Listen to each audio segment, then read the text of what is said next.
Le Premier ministre chinois Li Keqiang a rencontré les journalistes chinois et étrangers après la fin des 2 sessions annuelles.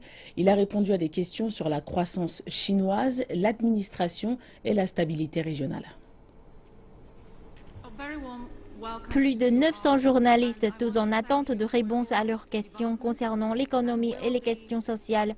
Pendant 90 minutes, le Premier ministre Li Keqiang a confirmé la détermination de la Chine à soutenir l'économie réelle, disant qu'il y avait plus d'opportunités que de défis.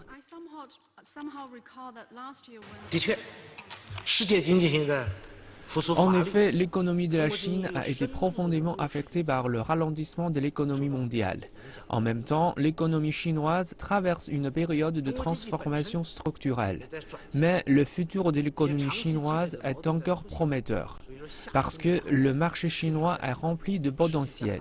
Notre peuple est créatif et la réforme de l'offre ainsi que l'urbanisation vont permettre de donner une dynamique interne à notre marché. Le Premier ministre reconnaît que certaines mesures du gouvernement ont empêché le développement des forces productives. Il dit que c'est la raison pour laquelle les procédures administratives seront allégées et déléguées à des niveaux inférieurs. La simplification administrative et la délégation des pouvoirs est la clé de la transformation des fonctions gouvernementales. Il y a 3 ans, à la même occasion, j'avais promis que ce gouvernement allait faire baisser du tiers le nombre de produits qui requièrent une approbation du Conseil des affaires d'État. Nous avons presque rempli cet objectif.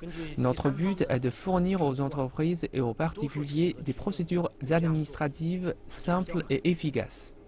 2016 n'est qu'un début. Le président Xi Jinping avait déjà affirmé que la croissance économique devrait tourner autour d'au moins 6,5% durant le plan quinquennal.